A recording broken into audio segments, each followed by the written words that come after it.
Assalamualaikum warahmatullahi wabarakatuh.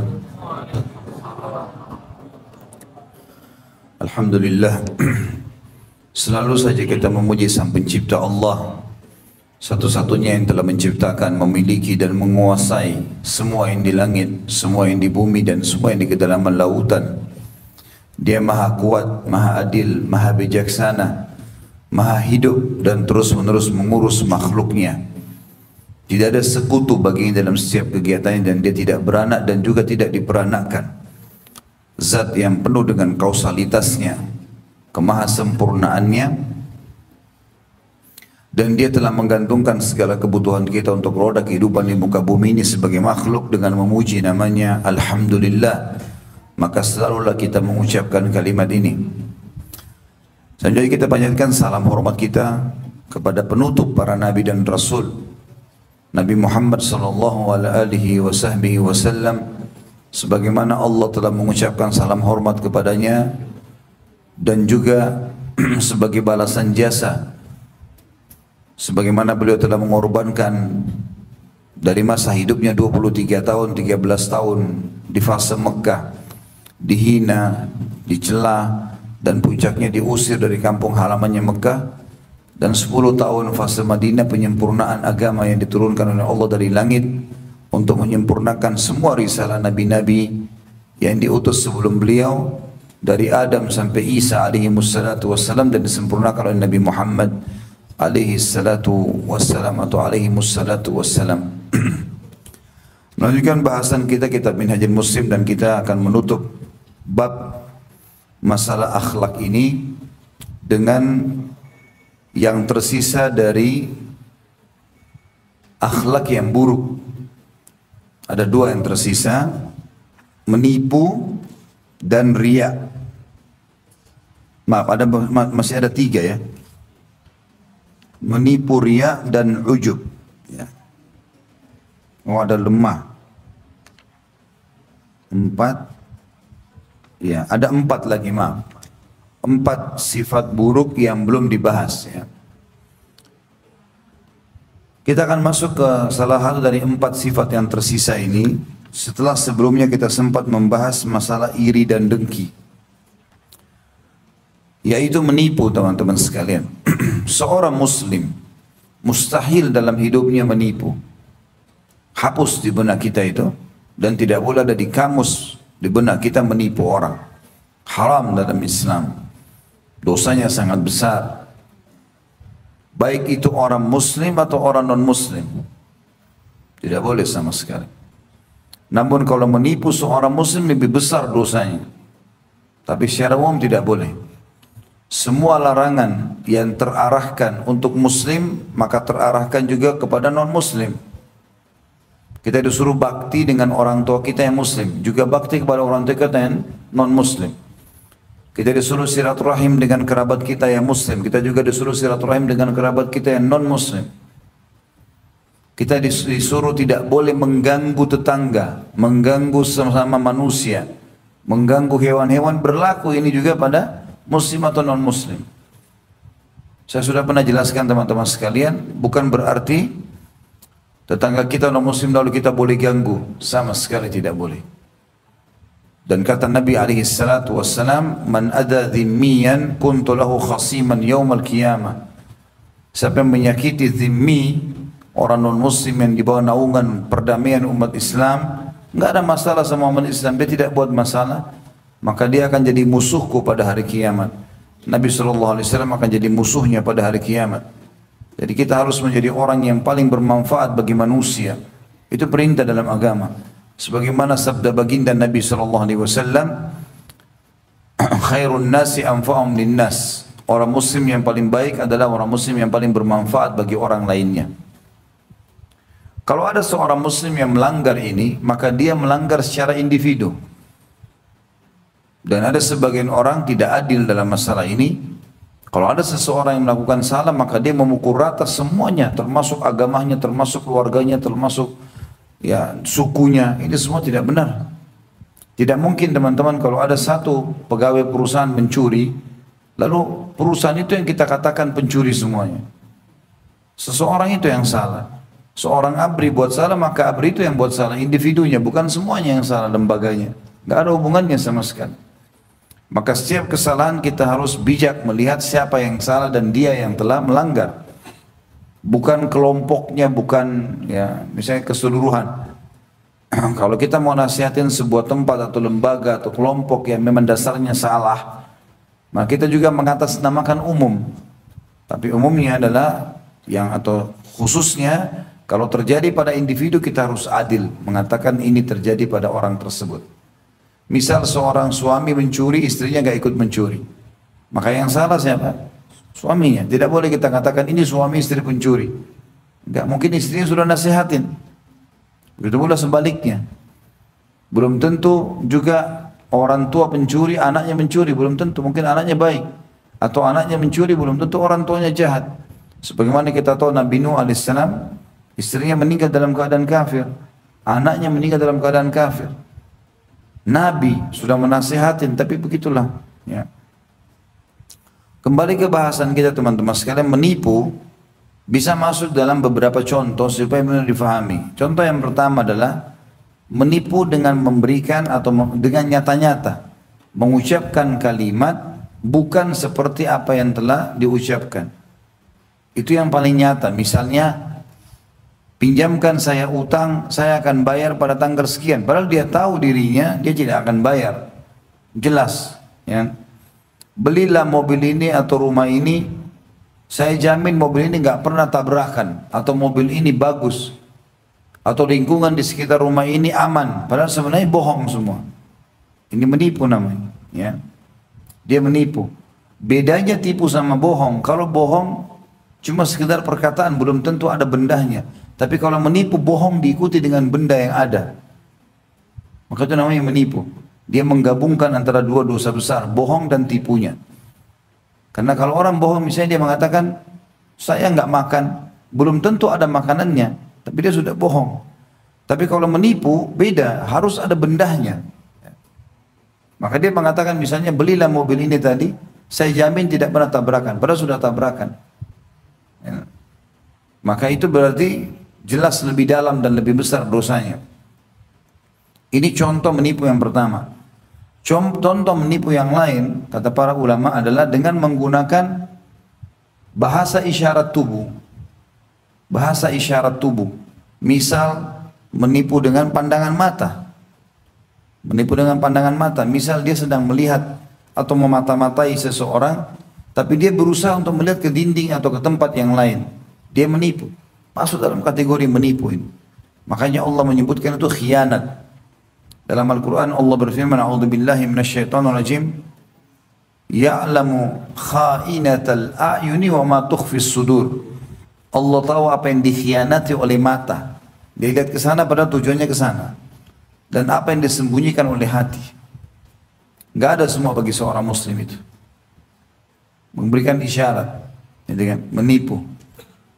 Dia misalnya bahasa tubuh ini, ada orang sedang janjian dengan orang lain, lalu kemudian dia sengaja berdiri di tempatnya seakan-akan dia orang itu. Menipu. Ya. Ini tentu masuk dalam kategori menipu teman-teman. Dengan beragam macam contoh mungkin yang kalau terlintas di benak antum sama. Ya. Akan seperti itulah dia. Yang ketiga, menipu memang dengan memalsukan sesuatu. Ini contoh yang ketiga. Dengan memalsukan sesuatu yang akhirnya terlihat seperti hakikatnya. Contoh orang pakai topeng misalnya. Ya. Contoh orang memalsukan sertifikat tanah, persis seperti sama semua, atau memalsukan KTP, SIM, akte lahir, ijazah, masuk dalam kategori menipu semuanya. Ya.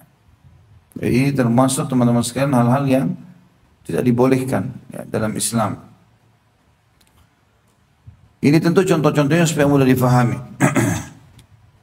Termasuk dalam masalah menipu juga ini adalah mengiming-imingkan sesuatu yang sebenarnya tidak ada. Kasus misalnya undian. Ya. siapa yang belanja di mall ini akan dapat mobil ini, dipajang mobil itu. Padahal sebenarnya kalau dia jujur nggak ada masalah, tapi kalau dia tidak jujur nggak boleh. Misal dia pajang mobil betul, tapi siapapun yang isi formulir nanti tidak ada yang dapat. Dia cuma iming-iming, gitu kan? Atau mungkin contoh yang lain, kalau kita punya anak-anak, pernah terjadi di zaman Nabi SAW, ada seorang ibu, anaknya masih kecil. Dia mau pergi, anak itu mau keluar rumah. Supaya tidak keluar, ibunya bilang sambil genggam tangannya, "Nak, kesini nak, ibu mau kasih kamu ini." Waktu itu kebetulan Nabi SAW jadi tamu di rumah ibu itu. Kata Nabi SAW, "Ketahuilah, kalau di tanganmu tidak ada sesuatu yang telah kau janjikan, misal tadi makanan, ya, tidak ada, maka kau akan dicatat sebagai pendusta, penipuan dengan iming-iming." Ini semua tidak boleh. Seperti contoh yang lain adalah hadis Nabi SAW yang sudah sering kita sebutkan teman-teman sekalian, dan saya ulangi lagi karena hadis ini agung sekali. Kata Nabi SAW, siapapun laki-laki yang mengiming-imingkan perempuan dengan janji-janji, kalau kau nikah sama saya akan belikan rumah, saya akan belikan mobil, saya akan begini dan begitu, ya. Padahal dia tahu dia bohong dan Allah tahu dia bohong, dia menipu di sini, ya. Maka dia akan bertemu dengan Allah pada hari kiamat sebagai seorang pezina. Atau riwayatnya juga ada begini, sampai akhirnya terhalalkan kemaluan wanita itu. Hanya perempuan itu mau nikah, tapi sudah jadi istri, itu hari kamu janjian saya begitu. Itu kan dulu, janji palsu, bohong. Maka dia akan bertemu dengan Allah walaupun dia statusnya di manusia sah sebagai suami, dia sebagai pezina. Bertemu dengan Allah sebagai pezina. Dan siapapun yang mengiming-imingkan kepada pemilik harta, saya akan pinjam, saya akan lakukan jadikan modal, saya akan, kemudian dia bersumpah atas nama Allah sampai akhirnya terhalalkan harta orang itu secara batil, nggak benar.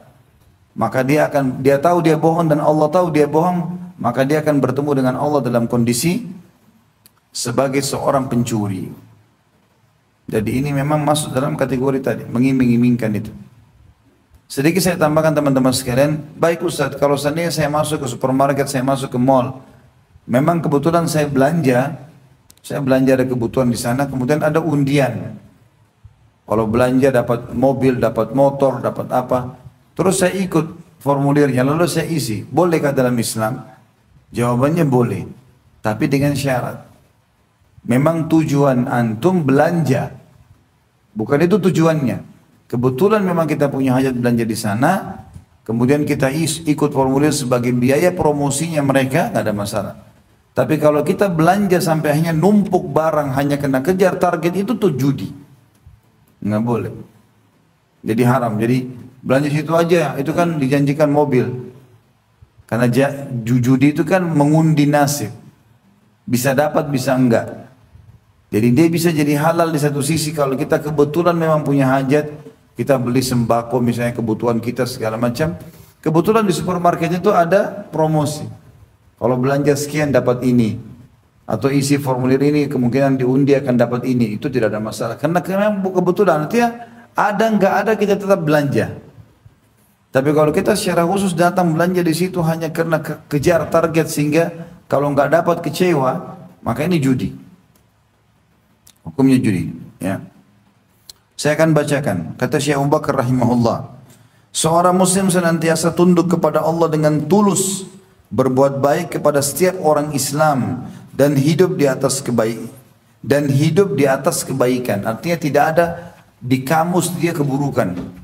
Sebagai seorang muslim teman-teman, jangan ada kamus menipu, memukul, menzalimi, berdusta. Habis semua itu di kamus kita, buang. Semua positif. Jujur, amanah, tanggung jawab, bantu orang, itu yang ada. Dalam Islam tidak ada, karena itu dosa semua tadi yang dilarang. Ini semua ibadah, maka kita cuma disuruh ibadah, dilarang buat dosa, kan gitu. Dosa hanya untuk dipelajari, sehingga kita tahu mana itu dosa dan dijauhi. Bukan untuk dicoba.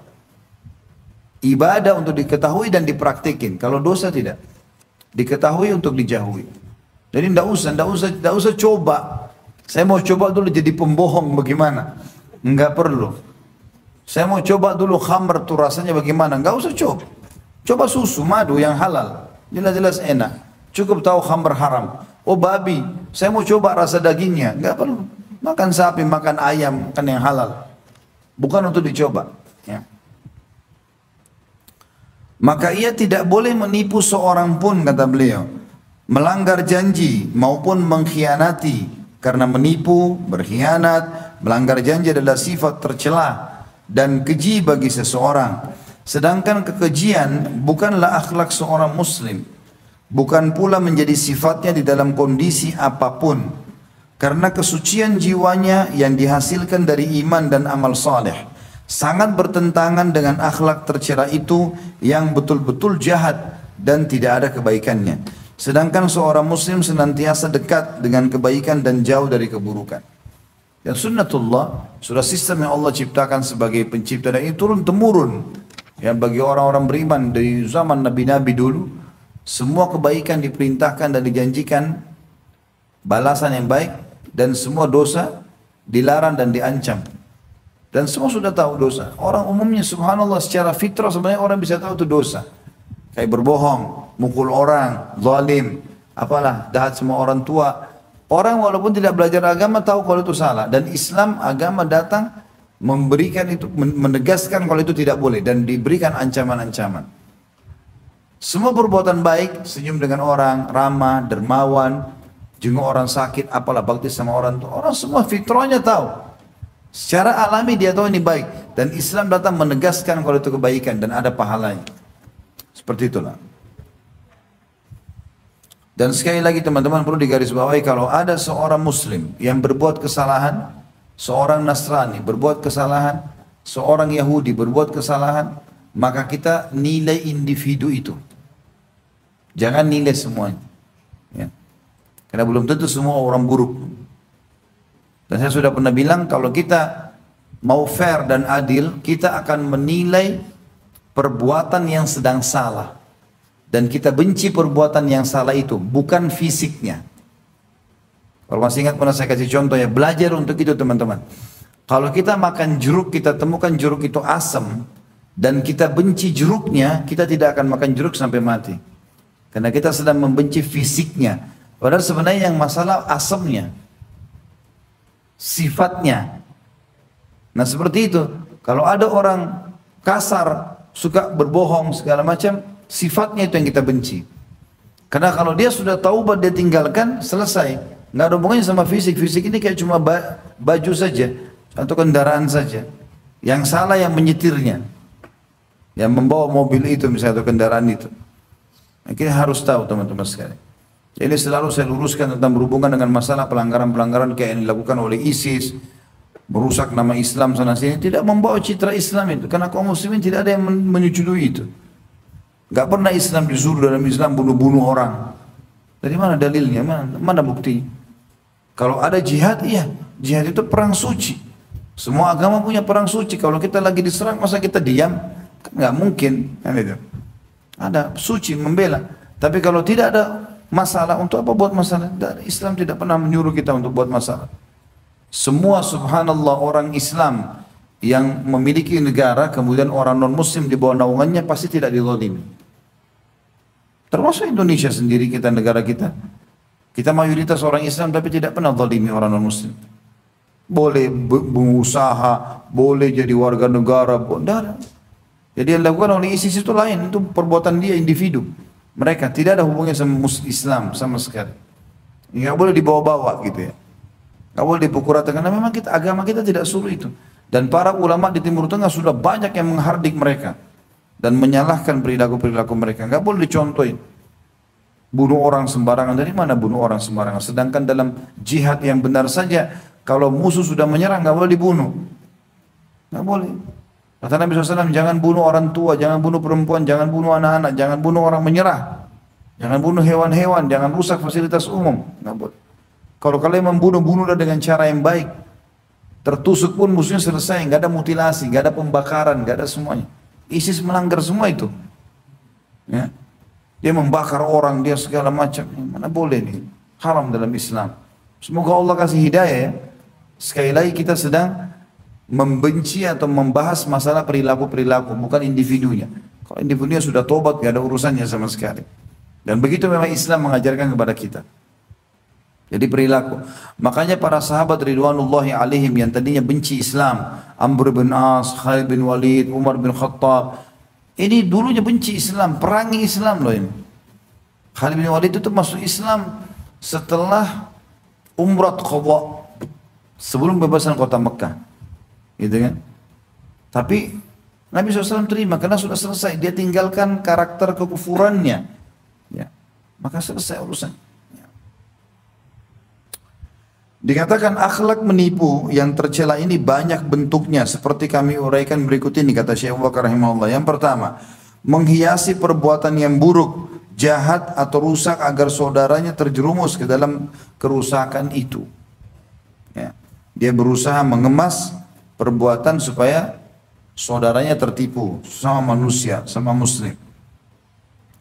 Yang kedua, memperlihatkan bagian luar sesuatu yang bagus dan baik dengan menyembunyikan bagian dalamnya yang buruk dan rusak. Jadi jujur. Kalau teman-teman mau jual produk supaya cepat laku, jujur. Itu kata kuncinya.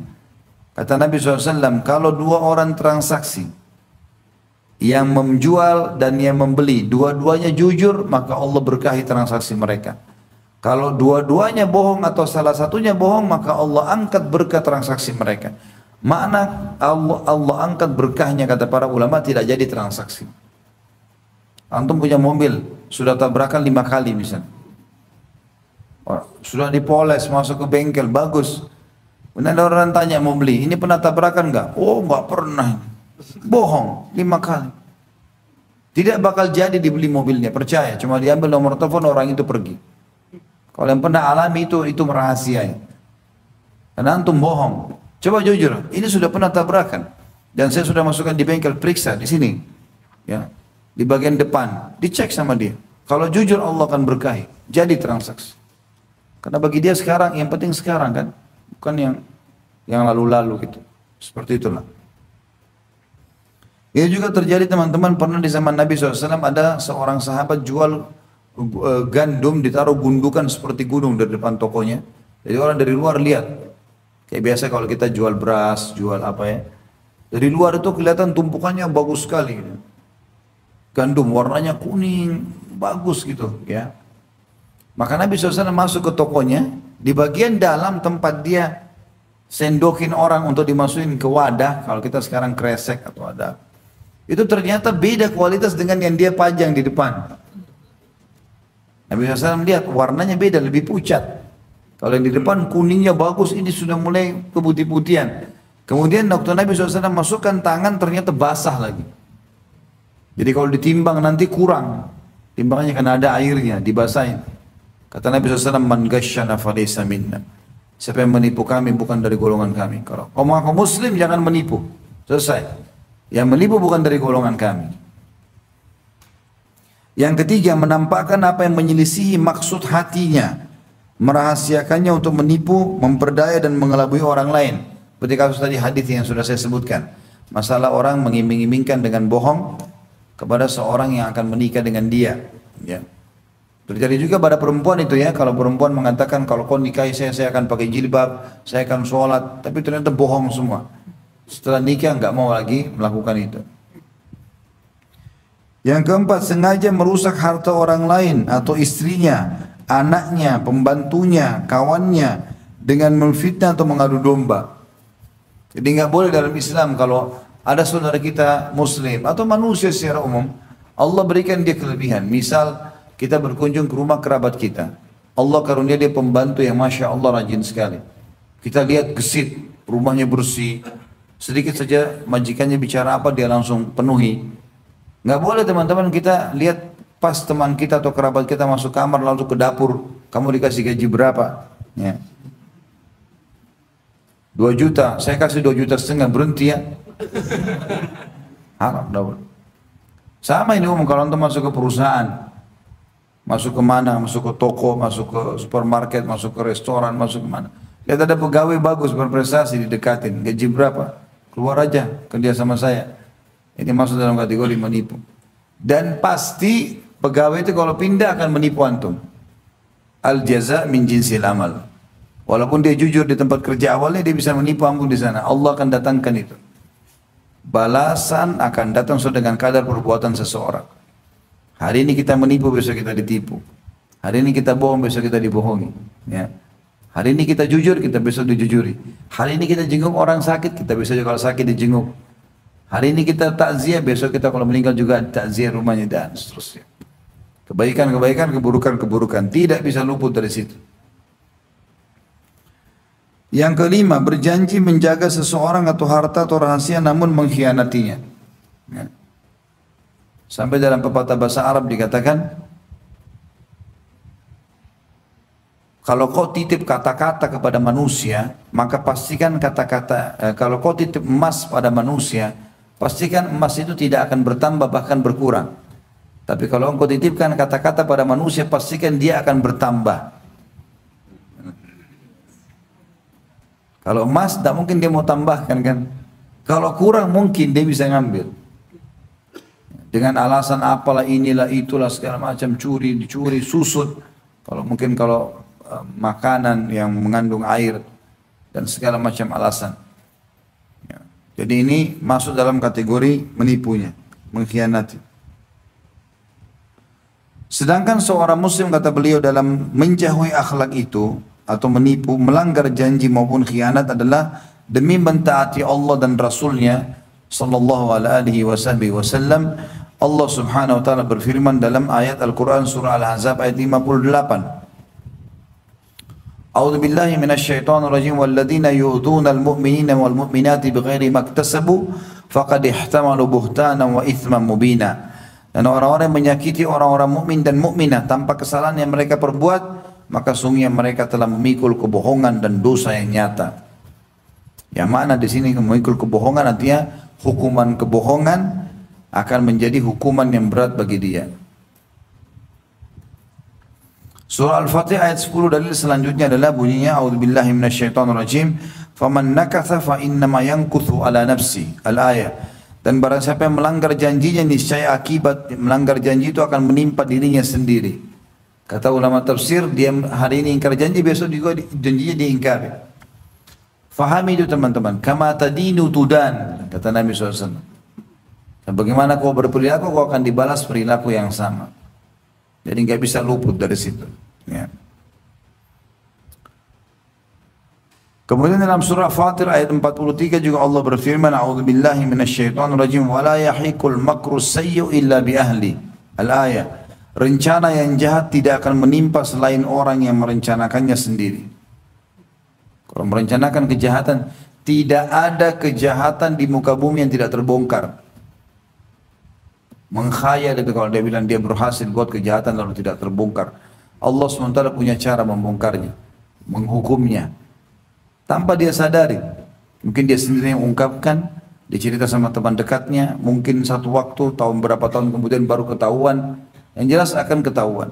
Allah SWT akan ungkap semua itu. Jadi tidak usah bermain-main di situ, tidak usah jadi orang jahat. Jadi orang baik dan bersih sekalian. Jujur, amanah, tanggung jawab, baik sekalian. Orang mau bicara apa terserah, karena urusan kita sama-sama mencipta Allah, bukan dengan manusia itu. Itu adalah dalil-dalil Al-Quran. Kita masuk ke hadis Nabi SAW. Hadis pertama riwayat Abu Daud nomor 2175 dengan sanad jayyid atau bisa diterima. Rasulullah SAW bersabda, man khabbaba au afsada zawjatan mri'in au mamlukahu au khadimahu falaysa minna.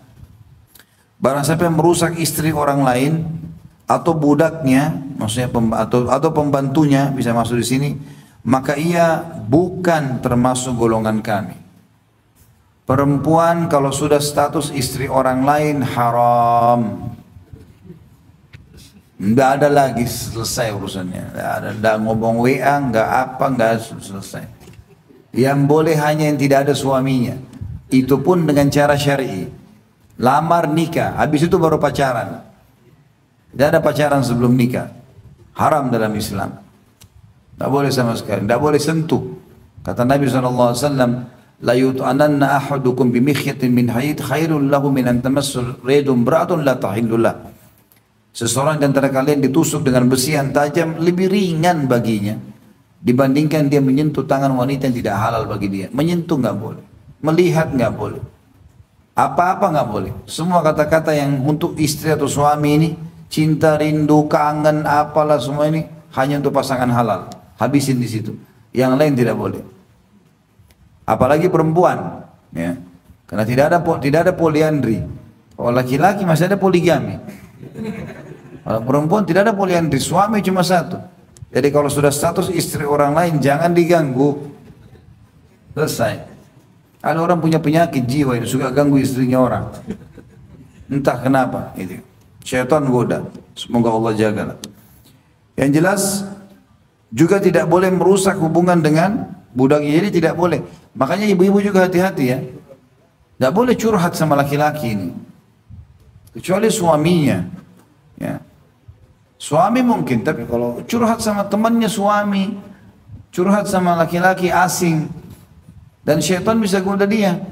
Sekarang dia karena mau ada maslahat yang dia mau, mungkin dia mau biologis, dia mau zina sama perempuan ini, maka dia dengarkan curhatnya.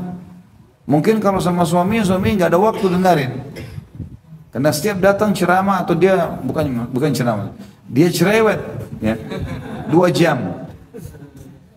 Ada perempuan begitu datang bikin pusing suaminya, bicara terus, nggak selesai. Gitu. Dari A sampai Z, dari pintu sampai jendela sampai dapur semua diceritain. Padahal suaminya butuh makan, butuh dilayani biologis, bukan butuh itu. Sehingga mungkin suaminya tidak terima semua curhatannya. Kadang-kadang dia lari ke laki-laki lain. Ini bahaya, ini haram dalam Islam.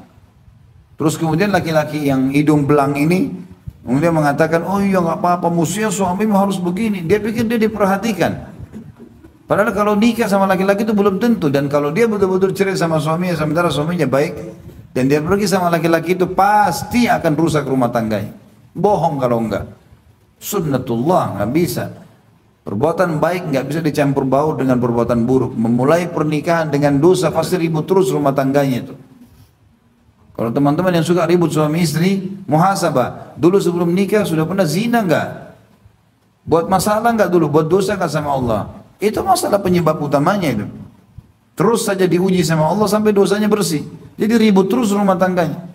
Kalau orang menikah dengan cara syar'i benar, nazar syar'i yang benar, lihat wajah dan telapak tangan, cari tona jalur nasabnya, istikharah cocok menikah. Nanti saling tahu setelah itu enggak masalah.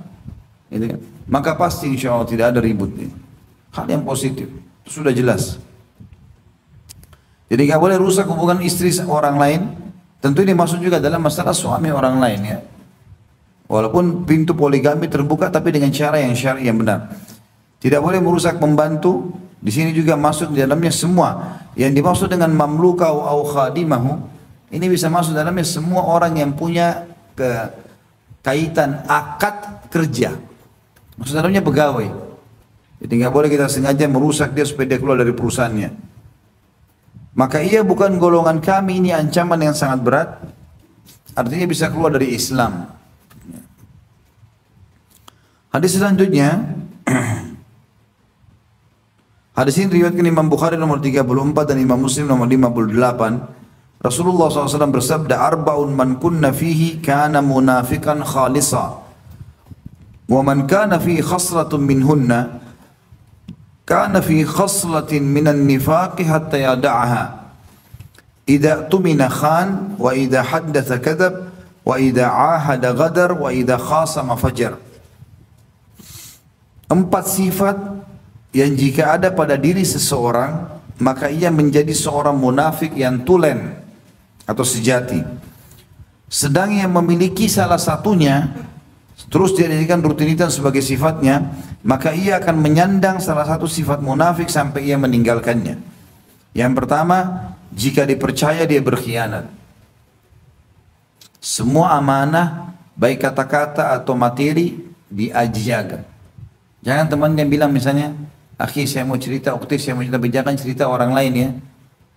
Amanah. Oh iya baik. Lalu dia cerita sama temannya. Saya mau cerita ya, tapi jangan cerita sama orang lain. Gimana caranya? Amanah tidak boleh. Kita sudah bilang jangan cerita, jangan cerita. Apapun kejadiannya, karena kita sudah iyakan. Kalau enggak kita bilang dari awal, maaf saya enggak bisa. Lebih baik saya jangan dengar. Karena saya mungkin bilang sama suami saya bilang sama istri saya diskusi sama guru saya enggak tahu. Saya enggak bisa bilang saya enggak ceritain orang lain. Jika berbicara dia berdusta, sifat yang kedua. Dan ini dusta teman-teman, hapus dari kamus kita. Jujur. Hapus dusta. Kalau pernah bohong, selesai urusannya. Itu zaman dulu. Zaman sekarang sudah beda. Dulu ahli neraka, sekarang ahli surga. Nah, iya. Bohong, dusta, nipu, ini segala macam, zina, ahli neraka. Tinggalin udah. Selesai, masuk neraka.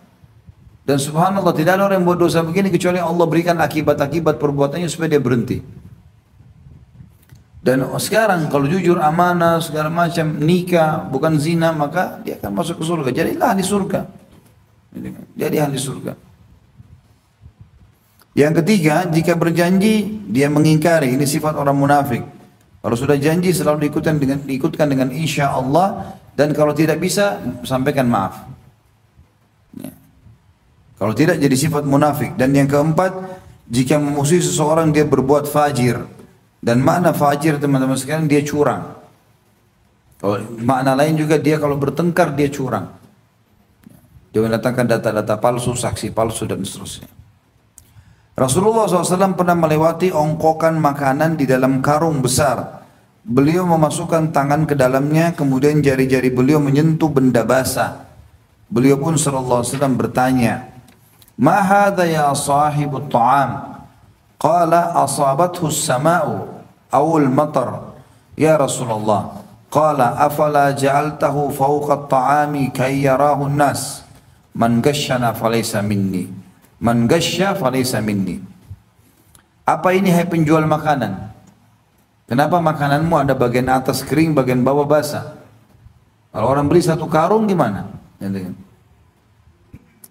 Maka penjual berjawab, "Ya Rasulullah, terkena hujan." Maka Rasulullah SAW menasihati mengatakan, "Mengapa kamu tidak letakkan di bagian atas makanan sehingga orang-orang dapat melihatnya?" Jadi yang sudah mulai rusak, berubah warna, perlihatkan ke orang. Tidak apa-apa kasih diskon. Jangan digabung sama yang bagus, kesannya memang itu bagus. Ada orang begitu ya, misalnya buah-buahan. Karena dia mau jual buah satu karung misalnya atau satu keranjang, maka sengaja dicampur sama dia. Enggak. Keluarkan yang tidak bagus, lalu kita tulis harganya. Kalau ini harganya beda, tapi karena ini sudah begini dan begitu. Barang siapa yang menipu, kata Nabi SAW, maka dia bukan termasuk golonganku. Dan hadis ini diriwayatkan Imam Muslim nomor 102. Tentu kalau ada yang mau bertanya berhubungan dengan masalah menipu, ditulis pertanyaan tentang masalah nipu. Ditulis tolong judulnya di atas kertasnya, tanya masalah penipuan.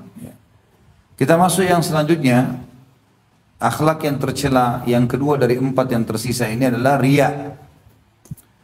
Dan riya digunakan istilah, diambil dari kata-kata ra'a yang berarti melihat.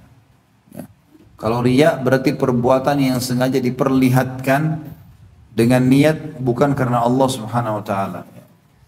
Tentu tidak semua amal yang diperlihatkan itu riya ya. Tidak semua, seperti misalnya kita lagi sholat berjamaah, orang pasti lihat kita. Kita pergi haji, kita pergi jihad. Ada orang miskin minta di depan umum di jalan raya kita kasih. Tidak selamanya harus riya. Riya itu kalau sudah memang diniatkan untuk makhluk, ya, untuk dipuji, maka itu baru riya. Dan ini tidak ada bagi seorang muslim. Dia harus ikhlas mengeluarkan apapun atau dia mengerjakan apapun karena Allah dan untuk Allah Subhanahu wa taala. Tentu riya ini teman-teman, walaupun dia dikategorikan syirik kecil, karena syirik ada 2 macam. Syirik artinya mempartnerkan Allah dengan makhluknya. Allah tidak butuh itu. Ya. Allah itu esa, maha perkasa, maha sempurna. Gak punya anak, gak punya orang tua.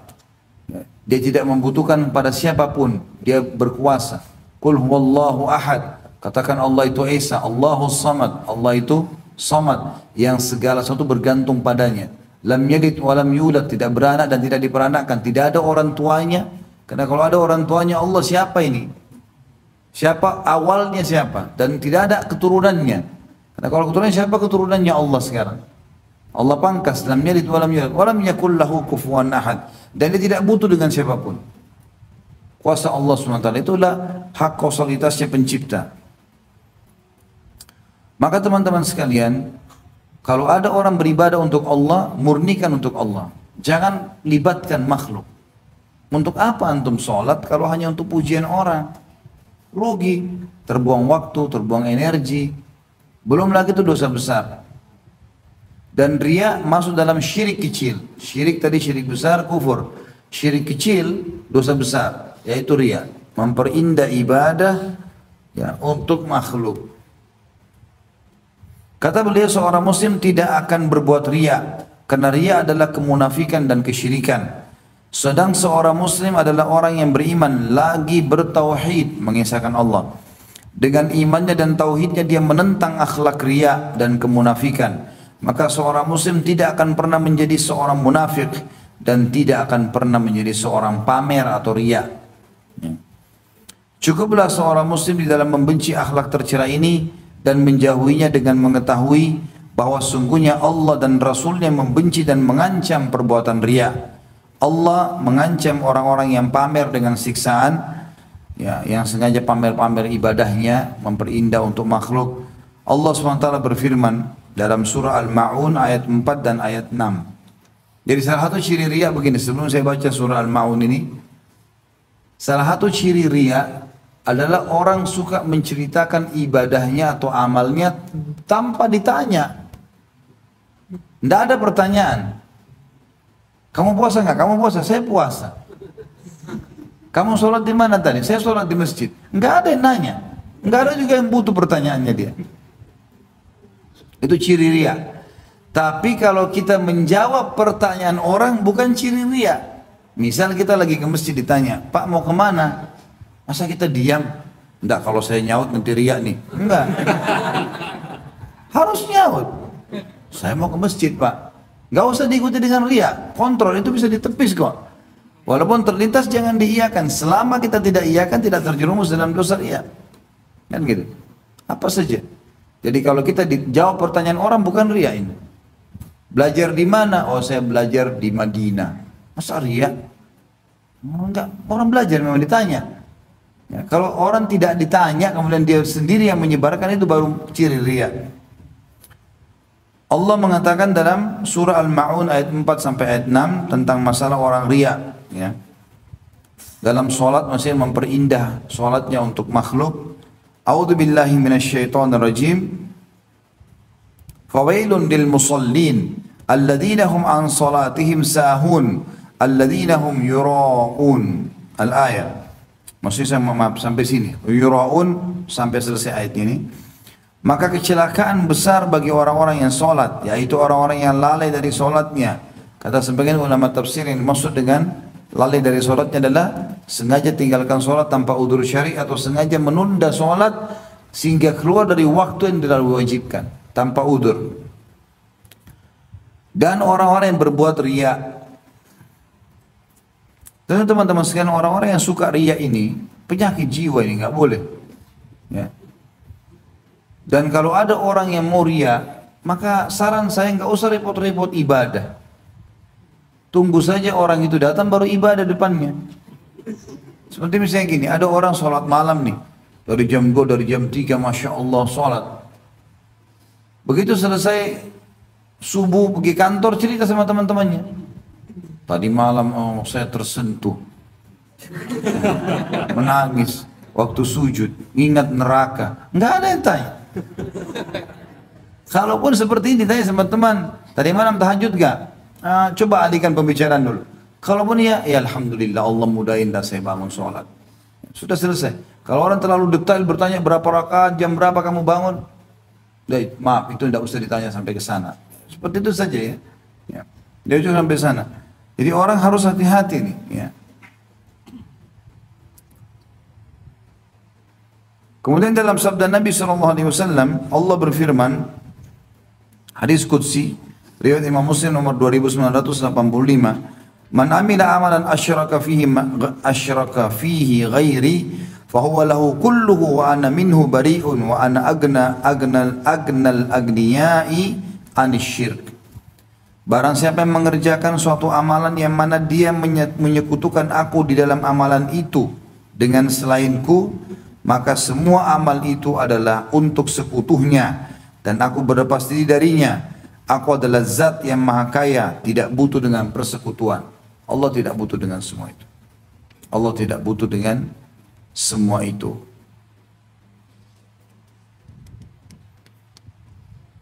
Hadis selanjutnya adalah hadis riwayat Bukhari nomor 6499 dan Imam Muslim nomor 2987.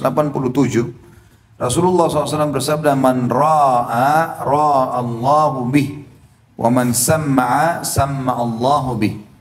Barang siapa yang berbuat riya, pamer-pamer, maka Allah akan mempertunjukkan aibnya pada hari kiamat. Dan siapa yang ingin agar amalnya didengar, maka Allah juga akan memperdengarkan aibnya pada hari kiamat. Makin disembunyikan makin baik. Terutama dalam ibadah-ibadah yang dasarnya memang disembunyikan ya. Seperti misalnya sholat malam, itu kan memang dianjurkan dikerjakan di malam hari, orang lagi tidur. Sedekah misalnya, bisa kita sembunyikan. Ada banyak hal yang bisa kita sembunyikan, maka sembunyikan. Kalau memang dasarnya Allah suruh terang-terangan kayak jihad, kayak haji, kayak sholat berjamaah di masjid, itu ya sudah. Kita lakukan seperti itu, tinggal kontrol diri saja. Nabi SAW sangat khawatir terhadap terjadinya riya pada umatnya. Karena ini berbahaya sekali, menghancurkan amal tanpa disadari. Sebagaimana disebutkan dalam hadis riwayat Imam Ahmad nomor 27.742, Tabarani menyebutkan juga dalam kitab Al-Kabir di jilid 4 nomor 253, Al-Baihaqi dalam Asy-Syu'ab jilid 5 nomor 333, Al-Iraqi juga berkata, para perawinya thiqat, dan thiqat artinya terpercaya. Nabi SAW bersabda, "Inna akhwafa ma akhafu alaikum syirkul asghar." Qalu ma syirkul asgharu ya Rasulullah? Qala ar-riya. Yaqulu Allah azza wa jalla يوم القيامة إذا جاز العباد بأعمالهم اذهبوا إلى الذين كنتم تراءون في الدنيا فانظروا هل تجدون عندهم الجزاء. Sesungguhnya yang paling aku takutkan dari kalian, kata Nabi SAW, adalah syirik kecil. Maka para sahabat berkata, ya Rasulullah, apa itu syirik kecil? Kata Nabi SAW, riya, memperindah ibadah untuk makhluk atau memamernya. Allah yang maha mulia dan maha suci berfirman pada hari kiamat ketika membalas para hamba atas amal-amalan mereka, pergilah kalian kepada apa yang kalian berbuat riya untuknya waktu di dunia. Lihatlah apakah kalian temukan pahala di sisinya. Kita riya untuk orang-orang dulu, memperindah untuk atasan, untuk mertua, untuk orang tua, untuk teman-teman. Di hari kiamat Allah suruh kita ketemu mereka. Dulu kalian ibadah sholat karena orang ini, sedekah karena orang ini, baik, minta. Tanya, ada balasan enggak? Dapat sesuatu enggak? Maka jelas jawabannya tidak akan ada. Adapun hakikat riya atau pamer adalah keinginan hamba dalam beribadah dan taat kepada Allah SWT untuk memperoleh perhatian dan kedudukan di hati manusia. Tanda-tanda riya adalah sebagai berikut. Yang pertama, jika seorang hamba bertambah ketaatan ibadahnya dikala dipuji atau disanjung di dalam ketaatannya tersebut, dan dia akan meninggalkannya jika dicela pada ketaatan itu. Tanda-tanda yang sangat jelas, kalau dipuji dia makin rajin. Tapi kalau tidak ada yang puji maka dia tinggalkan. Yang kedua, jika seseorang rajin beribadah dikala bersama manusia lain, akan tapi menjadi malas dikala sendirian. Yang ketiga, mau bersedekah namun bila tidak ada yang melihatnya, dia tidak mau bersedekah. Dia mau sedekah tapi nanti tunggu orang lewat dulu. Keluarin duit dulu, ada orang lewat nggak? Kalau nggak ada ditarik kembali. Ya. Yang keempat, membicarakan kebenaran dan kebaikan atau melaksanakan ketaatan dan kebaikan akan tetapi bukan murni karena Allah, namun juga karena manusia, atau bukan karena Allah sama sekali, namun hanya karena manusia semata. Jadi termasuk riya ya teman-teman sekalian. Kita berbuat untuk Allah tapi disisipkan untuk manusia juga. Salat untuk Allah. Kemudian kita sisipkan setelah itu untuk manusia. Supaya mau dipuji misalnya, supaya dikatakan orang alim, ya, orang pintar, orang saleh atau salehah. Maka itu juga riya. Yang ketiga, ujub dan terperdaya. Kata beliau, seorang muslim harus waspada terhadap sikap berbangga diri atau ujub, serta keterberdayaan, dan bersungguh-sungguh agar keduanya jangan sampai menjadi sifatnya dalam kondisi bagaimanapun, karena keduanya penghalang terbesar untuk mencapai kesempurnaan dan penghancur terbesar bagi kedudukan dan harta. Berapa banyak kenikmatan yang berbalik menjadi bencana disebabkan ujub dan terlena. Berapa banyak kejayaan yang dirombak oleh keduanya menjadi kehinaan. Berapa banyak kekuatan yang dilumpuhkan menjadi kelemahan. Maka cukuplah keduanya sebagai penyakit yang berbahaya. Cukuplah keduanya menjadi perusak pelakunya. Karena itulah seorang muslim harus selalu mewaspadai dan takut dari keduanya. Dan karena itu atau karena ini pula lah Alkitab, maksudnya Al-Quran dan As-Sunnah memperingatkannya, agar menjauhi dan mewaspadai keduanya. Dalam surah Al-Hadid, Allah SWT berfirman ayat 14. A'udzu billahi minasyaitonir rajim. Wa gharratkumul amaniyu hatta jaa amrullahi wa gharrakum billahil gharur. Dan kalian ragu-ragu serta ditipu oleh angan-angan kosong sehingga datanglah ketetapan Allah. Dan penipu syaitan telah memberdayakanmu tentang keimanan kepada Allah. Jadi ada banyak orang terpedaya dia, ya, karena dia menganggap, oh saya masih muda, belum tentu mati di muda, atau nanti kalau masuk ruangan ICU baru mati. Ya. Padahal kata Nabi SAW, kebanyakan orang, ada orang yang mati di masa kecil dan orang yang mati di masa tua, tapi kebanyakan orang di antaranya. Jadi di masa muda itu lebih banyak orang mati, sehat atau sakit. Dia terpedaya dengan itu, dengan angan-angan kosong, padahal syaitan penipu telah memberdayakan dirinya. Ini akhlak yang buruk, tidak boleh terpedaya, tidak boleh selalu berkata Allah itu maha pengampun, tapi lupa kalau Allah itu juga keras siksaannya, sehingga terus-menerus mengubah atau menunda-nunda taubat. Yang kedua, surah Al-Infitar ayat 6 berbunyi, a'udzubillahi minasyaitonirrajim, ya ayyuhal insanu ma gharraka birabbikal karim. Hai manusia, apakah yang telah memperdayakan kamu berbuat durhaka terhadap Rabbmu yang maha pemurah? Dalam surah At-Taubah ayat 25, Allah SWT berfirman, a'udzubillahi minasyaitonirrajim, wa yawma hunainin id a'jabatkum kathratukum falam tugni ankum syai'a.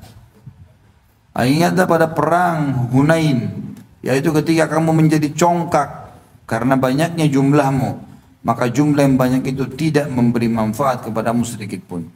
Ini perang Hunain sudah pernah saya berikan gambaran, saya ceritakan kembali. Perang Hunain ini terjadi setelah pembebasan kota Mekkah, ya. Dan perang ini melawan suku namanya suku Hawazim, suku yang sangat besar.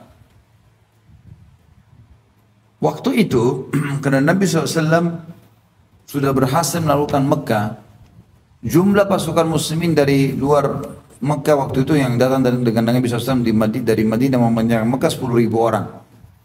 Dan setelah bebas kota Mekkah, ada bergabung orang-orang mu'allaf yang baru masuk Islam 2.000 orang. Jadi jumlah mereka 12.000 orang. Dan kata Nabi SAW, kalian tidak dikalahkan dengan 12.000 jumlah pasukan. Ini salah satu penyampaian dalam masalah bab jihad tentunya. Yang jelas teman-teman sekalian, waktu itu menghadapi musuh itu jumlahnya 30.000 sebenarnya, lebih banyak.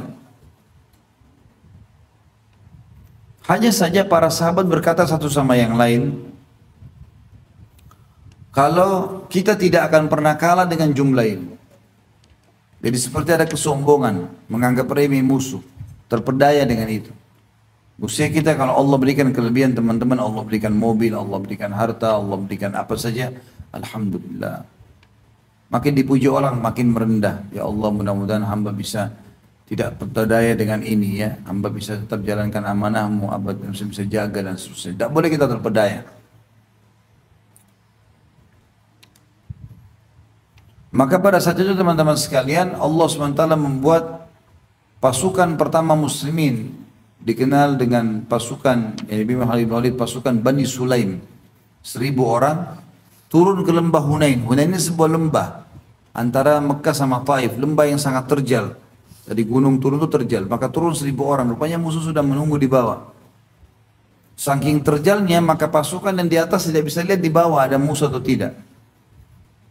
Maka akhirnya waktu turun 1000 orang ini diserang oleh musuh dan banyak yang luka-luka. Ada sebagian yang coba lari.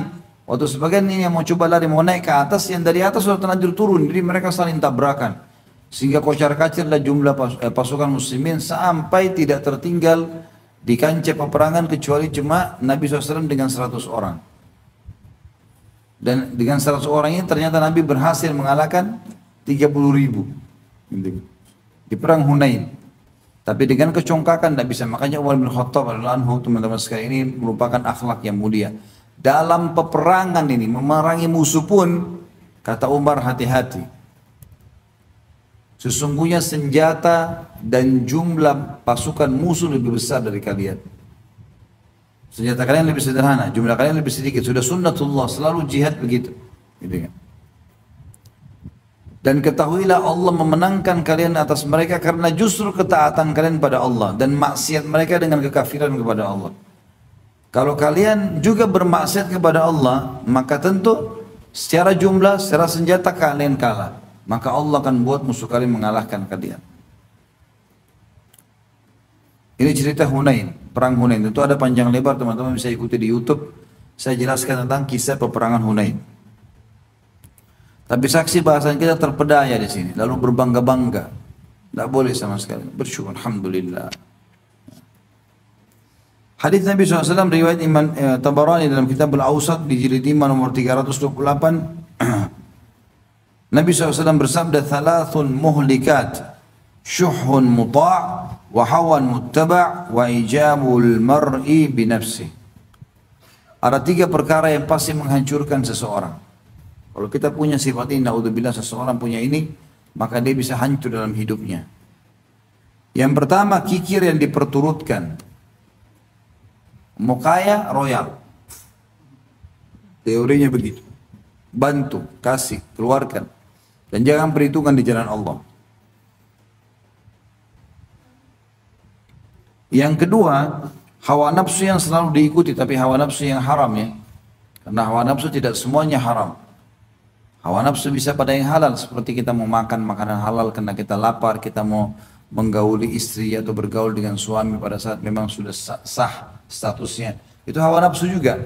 Tapi positif di sini. Ini maksud sini mengikuti hawa nafsu pada yang haram. Itu pasti membinasakan. Yang ketiga di saksi bahasan kita, kekaguman seseorang pada dirinya sendiri. Merasa dirinya paling hebat, paling gagah, paling cantik, paling kaya, ini semua tidak ada.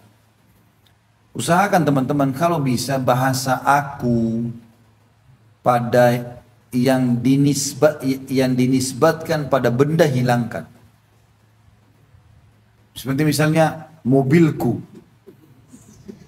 rumahku. Tadi ini apa datang ke sini? Itu mobilku. Datangnya ke rumahku, kunya tebal.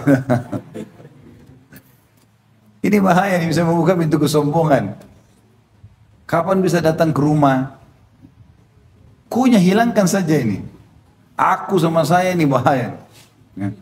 Saya, aku. Wah, ini sudah kalimatnya iblis. Ya, iblis bilang itu kan. Kenapa kau tidak mau sujud? Aku lebih baik darinya. Aku dari api, dia dari tanah. Bahaya sekali. Bisa bahaya, nanti jadi ujub. Kalau misalnya kita lihat seseorang, kita punya kelebihan dari seseorang, kita mengatakan alhamdulillah. Ya Allah, mudah-mudahan Engkau mudahkan hambamu bersyukur terhadap nikmat ini. Gitu. Jangan malah tambah sombong. Hadis selanjutnya adalah sabda Nabi SAW riwayat Abu Dawud nomor 4341 dan Tirmidzi nomor 3058. Dan beliau mensahihkannya.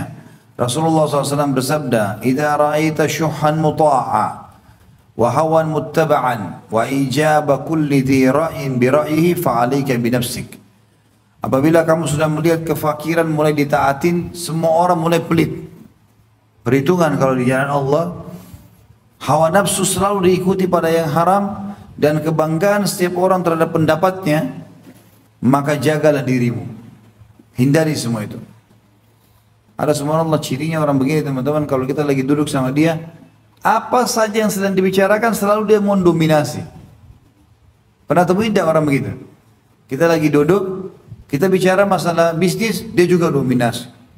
Kita bicara masalah rumah tangga, dia juga paling ribut suaranya. Semua bidang dia bisa masuk. Padahal belum tentu dia punya bisa. Ini cirinya orang yang ini. Ya. Kalau kita tidak tahu, diam aja teman-teman. Kalau tidak tahu bukan bidangnya sudah. Untuk apa kita ikut-ikutan ngomong? Kemudian hadis Nabi SAW yang terakhir dalam dalil, dan kita akan masuk ke beberapa contoh tentang masalah ujub dan terpedaya ini. Riwayatkan Imam Tirmidzi nomor 2459.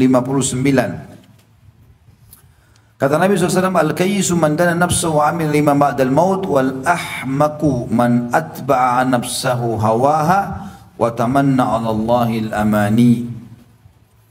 Orang yang cerdas adalah orang yang menekan nafsunya dan beramal untuk kehidupan setelah kematian. Sedangkan orang yang dungu adalah orang yang mengikuti hawa nafsunya dan mengangankan kepada Allah berbagai angan-angan. Allah Maha Pengampun, gampanglah saya tobat, dan orang Islam pasti masuk surga. Ya. Orang sebenarnya masuk neraka dulu ya. Sama aja dibakar dulu. Beberapa contoh, yang pertama masalah ujub iblis, laknatullahi alaih, semoga Allah melaknatnya sih maksudnya. Membanggakan kedudukannya, tertipu oleh dirinya sendiri. Dan asal kejadian dirinya, ia berkata, engkau jadikan aku dari api, sedangkan dia dari tanah, maksudnya Adam AS. Maka Allah menjauhkan dan mengusirnya dari rahmatnya dan dari kesenangan di hadirat kesuciannya. Yang kedua, kaum Ad, kaumnya Nabi Hud. Mereka bangga dengan kekuatannya, tertipu oleh kerajaannya. Mereka berkata, siapa yang lebih kuat dari kita? Maka Allah menimpakan azab yang menghinakan di dalam kehidupan mereka dan di kehidupan dunia mereka dan juga di akhirat mereka. Jadi ini kaum Ad, teman-teman sekalian, kaumnya Nabi Hud. Tentu mereka Allah berikan kelebihan fisik, kuat-kuat, kekar tinggi-tinggi, dan mereka suka membangun bangunan-bangunan tinggi zaman dulu ini. Allah berikan keterampilan. Lalu mereka sombong dengan itu. Allah binasakan. Ini termasuk kalimat yang terpedaya. Yang ketiga, suatu ketika Nabi Sulaiman AS pernah lupa kemudian bersabda, malam ini aku akan menggilir 100 permaisuriku dan masing-masing akan melahirkan seorang pejuang di jalan Allah. Beliau SAW terlupa mengucapkan kalimat insya Allah, maka Allah menggagalkan beliau dari harapan memiliki anak itu. Hadis Bukhari nomor 6720. Nabi Sulaiman memang berbeda syariatnya, beliau boleh memiliki sampai 100 wanita gitu. Tapi niat baik Nabi Sulaiman lain. Dia bilang, saya akan menggauli malam ini semua istriku, dan saya berharap, dalam hadis ini cukup panjang ya, dan saya berharap semua istri hamil dan melahirkan setiap istri satu mujahid. Jadi saya punya 100 mujahid. Tapi dia lupa bilang insya Allah. Maksudnya dia, Sulaiman AS terpedaya di sini, menganggap bahwasanya itu pasti terjadi begitu saja. Maka kata Nabi SAW, Allah pun membatalkan harapan itu. Yang keempat, para sahabat Rasulullah SAW pada perang Hunain, mereka bangga karena banyaknya jumlah mereka, pasukan mereka. Mereka mengatakan, hari ini kita tidak akan dikalahkan oleh pasukan yang jumlahnya sedikit. Kemudian mereka diserang secara bertubi-tubi sampai terdesak, sehingga bumi yang luas terasa sempit bagi mereka. Kemudian mereka lari terbirit-birit dan kocar-kacir. Pada saat itu banyak sekali yang melarikan diri, tentunya dari kancah peperangan. Bentuk-bentuk keterdayaan, yang pertama di dalam ilmu, seseorang merasa bangga dengan ilmunya dan tertipu dengan banyaknya pengetahuan, sehingga menjadikannya tidak mau lagi menambah ilmu atau mencarinya, atau sampai membuatnya meremehkan para ahli ilmu, menganggap kecil orang selainnya, maka cukuplah ini sebagai penghancur dirinya. Yang kedua, di dalam harta. Jadi kalau misalnya kita lebih pintar dari orang lain pun kita mengatakan alhamdulillah ya Allah, mudah-mudahan Engkau menambahkan keluasan ilmu bagiku dan aku bisa mengajarkan ke orang lain. Jadi bukan malah menganggap remeh orang lain. Di dalam harta, seseorang terkadang bangga dengan hartanya yang melimpah. Kemudian dia tertipu dengan banyaknya harta lalu menghambur-hamburkan atau berlaku boros. Bergaya hidup mewah, menyombongkan diri terhadap orang lain dan meremehkan nasihat yang benar. Maka hancurlah dia. Artinya orang kalau kaya boleh, tapi jangan jadikan itu sebagai bahan untuk sombong. Berbangga-bangga. Tetangga baru keluarin mobil, dia juga harus keluarin mobil besoknya. Teman kantornya baru beli baju, dia juga harus beli baju baru. Dan seterusnya. Di dalam kekuatan, seseorang terkadang bangga dengan kekuatannya, tertipu oleh keagungan pemerintahannya, kemudian melampaui batas dan berbuat zalim atau aniaya, merampas, mengancam, menakut-nakuti orang lain, padahal dalam sikap demikian dapat kebinasaan dan bencana. Yang keempat, di dalam kemuliaan, seseorang terkadang bangga dengan kemuliaannya, tertipu dengan nasab keturunan dan asalnya, kemudian tidak lagi mau berusaha menempuh upaya atau usaha mencari kemuliaan, malas mencari kesempurnaan, maka amalnya pun lamban karena terlena. Sedangkan nasabnya tidak akan bisa mempercepat atau meraih kebaikan, maka jadilah dia seorang yang rendah, kecil dan hina dina. Bangga deh, oh saya kan anak presiden, saya kan anak raja, saya kan anak begini. Gampang deh, nanti saya pasti dapat urusan. Itu masuk dalam ancaman ini. Tidak boleh ya dia gunakan kemuliaan jabatan atau martabat seperti itu. Yang kelima, di dalam beribadah seseorang terkadang bangga dengan amal-amalnya, tertipu dengan banyaknya ketaatan, membuatnya lancang kepada Rabbnya, mengungkit-ungkit pemberitaannya, maka gugurlah amalnya, rusaklah karena ujubnya dan sengsaralah karena terpedaya. Sebagai penutup pengobatannya, teman-teman sekalian, kalau orang terbiasa terpedaya ini, kata beliau, obat penyakit ini adalah ingat kepada Allah dengan menyadari bahwa segala yang dianugerahkan Allah kepadanya di hari ini berupa ilmu, harta, kekuatan, kejayaan maupun kemuliaan bisa jadi dilenyapkan keesokan harinya jika Allah menghendaki demikian. Dan ingatlah bahwa ketaatan seorang hamba kepada Allah sebanyak apapun tidak akan sebanding dengan sebagian kenikmatan dikaruniakan Allah kepada hambanya. Dan sesungguhnya Allah yang maha tinggi tidak didikte oleh apapun, sebab dia adalah sumber segala keutamaan dan juga pemberi segala sesuatu. Sebagaimana sabda Nabi SAW di dalam hadis, la yunjiya ahadun minkum amaluhu, qalu wala anta ya Rasulullah, qala wala ana illa an yataghammadini Allahu bi rahmati. Hadis ini riwayat Imam Bukhari nomor 6463. Yang artinya tidak seorang pun di antara kalian yang diselamatkan oleh amal perbuatannya. Maka para sahabat mengatakan, dan juga tidak anda wahai utusan Allah, kata Nabi SAW, dan juga aku, hanya saja Allah meliputiku dengan rahmatnya. Artinya amal-amal soleh itu teman-teman sekalian tidak bisa menyelamatkan seseorang. Nah, memang kalau mau dibandingkan dengan nikmat Allah tidak akan pernah cukup, itu tidak akan pernah cukup. Terakhir, lemah dan malas. Ya. Nah, insya Allah pertemuan akan datang kita akan mulai masuk di bab keempat, masalah ibadah. Lemah teman-teman sekalian yang dimaksud adalah lemah secara fisik dan jiwa. Lemah ruhnya karena tidak punya belajar agama sehingga tidak punya keimanan, dan lemah secara fisik. Tidak pernah mau olahraga, tidak pernah mau memakan makanan atau minuman yang halal dan baik, berkualitas, tidak pernah mau istirahat, ya. Maka dia jadi lemah. Kalau malas adalah mengerjakan sesuatu yang semestinya dia kerjakan, namun dia tidak mau mengerjakannya, dia sengaja menundanya. Dua-duanya tercela. Seorang muslim tidak akan pernah lemah maupun malas, bahkan teguh dan rajin bekerja serta sangat giat. Karena karena kelemahan dan kemalasan adalah dua akhlak tercela yang Rasulullah SAW memohon perlindungan kepada Allah dari kedua akhlak ini. Seringkali beliau SAW berdoa dalam hadis, misalnya riwayat Bukhari nomor 2823, Ibnu Majah nomor Imam Muslim nomor 2706. Nabi SAW membaca dalam doanya, Allahumma inni a'udzubika minnal ajzi wal kasali wal jubni wal harami wal bukhl. Ya Allah, sungguhnya aku memohon perlindungan kepadamu dari kelemahan, kemalasan, sikap pengecut dan penyakit tua serta kekikiran. Ini maksud dengan penyakit tua di sini adalah penyakit pikun ya. Jadi sudah tidak tahu lagi siapa yang datang ke depan dia. Ya, kadang-kadang maaf dia buang air besar, buang kecil juga dia tidak sadar seperti itulah. Saksi bahasan kita adalah di sini tidak boleh malas ya. Dan lemah.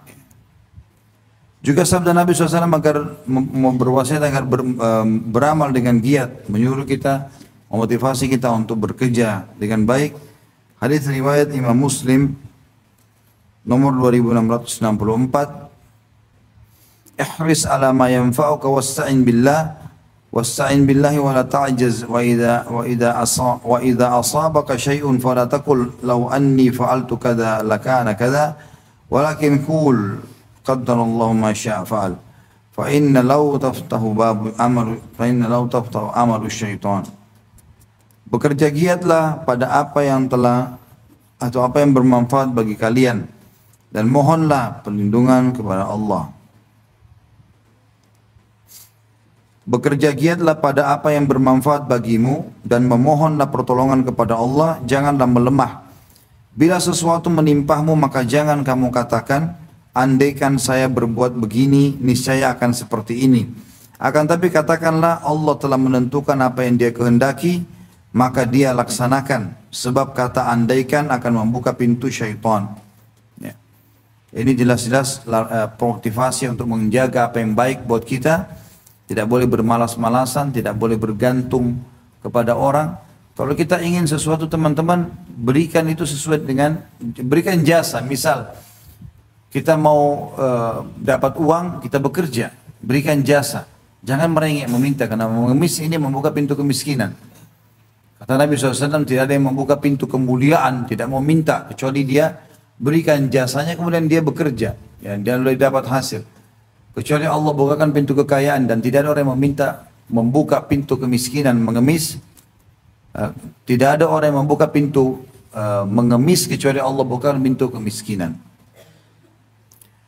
Karena itu kata beliau, seorang muslim tidak akan ditemukan sebagai seorang yang lemah maupun malas, sebagaimana tidak ditemukan sebagai seorang pengecut, kikir maupun bakhil. Maka mana mungkin dia hanya duduk berpangku tangan tanpa beramal atau meninggalkan semangatnya bekerja untuk sesuatu yang sangat bermanfaat baginya. Padahal dia beriman dengan aturan Allah, sebab dan akibat, dan aturannya Allah aturan Allah pada sunnah atau sunnatullah atau aturan Allah yang ada di alam semesta ini. Seorang muslim tidak akan bermalas-malasan karena akibat malas pastilah buruk. Ya. Seorang muslim tidak akan bermalas karena dia beriman kepada seruan Allah agar berlomba-lomba dalam firman-Nya, surah Al-Hadid ayat 21. A'udzubillahi minasyaitonirrajim. Sabiqu ila magfiratin min rabbikum wa jannatin arduha ka ardis samai wal ard. Berlomba-lombalah kalian kepada ampunan dari Rabb kalian dan kepada surga yang luasnya seluas langit dan bumi. Berarti ada motivasi untuk tidak boleh malas ya. Bergerak. Dalam bahasa Arab dikatakan taharrak fa inna fi harakati barakah. Bergeraklah karena di setiap gerak-gerik itu ada berkah. Maksudnya akan ada hasilnya. Kemudian dalam surah Al-Mutaffifin ayat 26 juga Allah berfirman setelah menjelaskan surga dan amal saleh atau kebaikan-kebaikan, Allah berfirman, a'udzubillahi minasyaitonirrajim wa fi dzalika falyatanafasil mutanafisun. Dan untuk yang demikian itu hendaklah ya orang-orang berlomba-lomba. Seorang muslim bukanlah seorang penakut maupun pengecut karena ia telah meyakini ketentuan Allah, beriman dengan takdir dan mengetahui bahwa apa yang mengenainya tidak akan luput darinya dan apa yang tidak ditentukan untuknya tidak akan mengenainya bagaimanapun keadaannya. Kalau kita sudah tentukan sama Allah bisa lakukan, kita akan lakukan. Kalau tidak, maka kita tidak akan pernah bisa walaupun seluruh dunia menghalangi atau mendukung. Seorang muslim juga tidak akan bermalas-malasan untuk mengerjakan hal-hal yang bermanfaat karena ia telah mendengar bisikan Al-Quran tentang hal tersebut. Misal surah Al-Imran ayat 115 yang berbunyi, A'udzubillahi minasyaitonirrajim wa ma yaf'alu min khairin falan yukfaru. Dan apa saja kebajikan yang mereka kerjakan maka sekali-kali mereka tidak dihalangi dalam menerima pahalanya. Juga dalam ayat Al-Quran surah Al-Muzammil ayat 20 Allah berfirman, A'udzubillahi minasyaitonirrajim wa ma tuqaddimu li anfusikum min khairin tajiduhu indallahi huwa khairan wa a'zama ajra. Dan kebaikan apa saja yang kamu perbuat untuk dirimu niscaya kamu memperolehnya balasannya di sisi Allah sebagai balasan yang paling sempurna dan juga yang paling besar pahalanya. Dua ayat terakhir ini Al-Imran 115 dan Al-Muzammil ayat 20 jelas sekali motivasi untuk tidak boleh bermalas-malasan. Disuruh kita berijtihad, berusaha dan tidak ada kata-kata lemah. Lemah ini artinya mampu mengerjakan cuma tidak mau. Ya. Kalau orang misalnya lagi sakit dan badannya lemah ini tidak masuk dalamnya. Jangan antum fahami, oh tadi Ustaz larang kita berlemah-lemah. Lagi sakit, lagi rematik, lagi demam, meriang, lalu dipaksakan keluar. Tidak, bukan itu. Lemah itu lain, lemah karena penyakit. Ini lemah mampu tapi tidak mau kerjakan. Beberapa gambaran tentang sifat malas dan lemah. Yang pertama, jika seseorang mendengar seruan azan untuk sholat, dia tidak menjawab, tidak segera memenuhi, disibukkan oleh tidurnya, obrolan atau pekerjaannya yang tidak penting, sehingga waktu hampir habis baru dia menegakkan sholat sendirian di akhir waktunya. Apalagi kalau orang tinggalkan sholat, ya jelas-jelas bahaya. Ini kalau dia malas-malasan saja tetap dikerjakan, tapi akhirnya sendirian, tidak berjamaah dan di akhir waktu, maka ini gambaran sifat malas dan lemah. Yang kedua, seseorang yang menghabiskan waktu 1 jam atau beberapa jam dengan nongkrong di kedai-kedai kopi atau di kursi-kursi goyang atau jalan-jalan di pasar atau di jalanan padahal dia memiliki tugas yang harus dikerjakan segera, ya, tugas dikerjakan segera, namun dia menundanya dan tidak dikerjakan dengan segera. Ini termasuk ciri lemah dan malas, ya. Seperti teman-teman kalau di kantor seringkali kalau istirahat kantor, mereka keluar, makan istirahat cuma setengah jam, 1 jam, mereka keluar sampai 2 jam baru kembali. Ngobrol-ngobrol kosong di kedai, untuk apa ini? Ya, nggak perlu teman-teman sekalian. Yang ketiga, seseorang meninggalkan pekerjaan yang bermanfaat seperti belajar ilmu bertani, membangun pemukiman, atau pengaturan rumah, dan pekerjaan lainnya yang bermanfaat untuk kehidupan dunia maupun akhiratnya, namun ditinggalkan dengan alasan usianya yang lanjut atau dia merasa kurang menguasai bidang itu atau beralasan bahwa pekerjaan itu memerlukan waktu yang lapang dan lama dan hari-hari berlalu tahun demi tahun meninggalkannya namun tidak satupun amal yang bermanfaat yang dihasilkan dari urusan dunianya maupun urusan akhiratnya. Dan tidak ada kata-kata terlambat sampai kata Nabi SAW, kalau di tangan kalian bibit pohon besok kiamat tanam. Ibnu Umar radhiyallahu anhu pernah menanam pohon kurma. Pohon kurma ini teman-teman seperti kelapa. Lama baru besar dan kalau besar juga umurnya panjang. Lama, Ibnu Umar sudah tua, rambutnya putih semua, jenggotnya putih semua. Kata orang-orang di sekitarnya, wahai Ibnu Umar, kenapa anda tanam pohon kurma? Anda sudah tua, dia tidak didapat lagi nih menikmati hasilnya. Kata beliau radhiyallahu anhu, saya tidak menanam untuk diri saya, tapi saya menanam untuk masa depannya akan jadi amal jariah.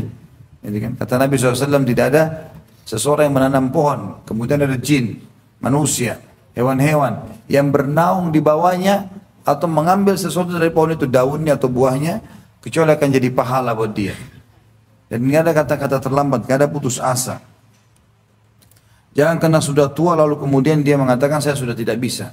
Kerjakan semampunya. Yang keempat, seseorang diberi kesempatan yang baik dan mulia seperti kesempatan menunaikan ibadah haji dan dia mampu melakukannya, namun dia tidak mau berhaji.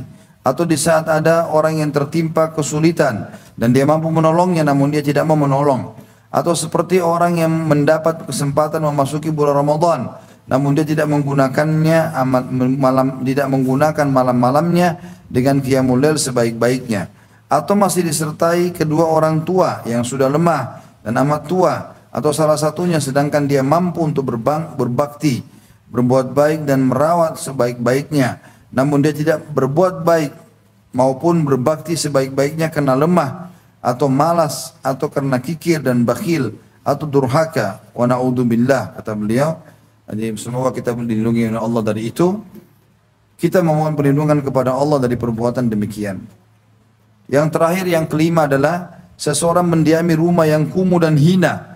Dia tidak mau mencari rumah yang lain yang lebih layak untuk menjaga agamanya, melindungi kehormatan dan kemuliaannya. Jadi Islam tidak suruh kita hidup di gubuk-gubuk kalau kita mampu. Mampu beli rumah mahal, beli rumah mahal. Kendaraan mahal, beli yang mahal. Tapi jangan berlebihan. Tidak usah 10 mobil untuk apa? 1, 2 mungkin dipakai. Jadi tidak boleh kita bilang, oh karena saya mau zuhud di dunia nggak apa-apa deh saya pakai mobil ini yang sudah kadang-kadang macet, ya, berhenti tengah jalan, apalah didorong, menghina dirinya untuk apa? Ini lemah, sifat lemah. Atau rumah, dia bisa pindah ke rumah yang baik, tapi sudahlah, tidak usah rumah ini aja. Ada orang semua saya temukan kaya raya, rumahnya kalau kita masuk luar biasa, sudah rumah itu sudah tidak layak huni lah, gitu kan? Dari keramiknya, dari warna temboknya, dari sofa tempat duduknya, semuanya rusak ini. Entah kenapa, padahal orang mampu, bukan orang tidak mampu. Kalau orang tidak mampu mungkin kita maklumi. Mampu nggak mau, ya sudahlah begini saja. Lebih baik uangnya membengkak di rekening. Ya. Ini keliru. Sedekah itu masuk buat diri sendiri loh. Teman-teman kalau beli baju buat diri sendiri, beli makanan, beli kendaraan buat diri sendiri, itu sedekah. Karena Nabi SAW mengatakan sedekah yang paling afdal adalah sedekah buat dirimu sendiri. Lalu kau berikan kepada kerabatmu. Ada seorang sahabat mengatakan, ya Rasulullah, saya punya 1 dirham. Siapa yang saya kasih? Kata Nabi, buat dirimu. Dirimu dulu. Kemudian kata Nabi, kata orang itu, saya punya 1 dirham lagi. Kata Nabi, anakmu. Saya punya lagi ya Rasulullah, istrimu. Saya punya lagi ya Rasulullah, kerabatmu. Saya punya lagi ya Rasulullah. Kata Nabi SAW, kau lebih tahu setelah itu. Siapa yang kau kasih silakan. Tapi diri sendiri, sedekah yang paling afdal. Ada orang nyusahin diri. Sendalnya sudah rusak, nggak mau diganti. Sepatunya sudah robek-robek, tambal. Kaos kaki sudah rusak, baju. Kenapa nggak ganti? Kenapa ini? Apalagi kalau dengan alasan, oh karena sudah ikut pengajian jadi mau kejar akhirat. Keliru. Nah itu pahala juga, kejar akhirat juga kan gitu. Tapi jangan berlebihan. Kata beliau berdoa terakhir, ya Allah, kami memohon perlindungan kepadamu dari sifat lemah dan malas, dan dari sifat penakut dan bakhil, dan mohon perlindungan dari setiap akhlak yang tidak diridhoi, dan dari amal perbuatan yang tidak bermanfaat. Amin tentunya. Semoga Allah tetap melimpahkan salawat dan salam untuk Nabi Muhammad SAW, keluarga dan para sahabat beliau. Ini sebenarnya buku ini juga ada diterbitin 4 jilid ya. 4 jilid. Jadi jilid pertama itu masalah akidah. Jilid kedua masalah adab, jilid ketiga masalah akhlak. Jadi sebenarnya kita seperti baru menyelesaikan salah satu jilid dari buku ini. Sampai ini kena digabungin. Berarti kita, makanya tadi beliau tutup dengan salawat karena itu. Ya. Dan insya Allah kita akan masuk pertemuan akan datang di bab yang paling panjang dalam bab ini, dalam buku ini. Ini lebih dari setengah buku, bab ibadah. Jadi 3 bab itu, kalau kita lihat tebal buku ini ya, itu ini semua yang sisanya adalah bab terakhir. Lebih dari setengah. Yang ini yang kita sudah pelajari 3 bab, akidah, adab dan akhlak cuma ini. Ini akan kita bahas panjang lebar, ada masalah ibadah dan ada muamalah. Insya Allah kita akan rincikan pada pertemuan akan datang nanti. Dan insya Allah mudah-mudahan teman-teman tetap saja bisa maaf bercengkrama di sini, artinya saling berhubungan dengan kami melalui medsos tentunya, karena akan ada live nanti dari sana, ada live Facebook. Kita bisa diikuti juga di YouTube. Insya Allah kita tetap akan upload.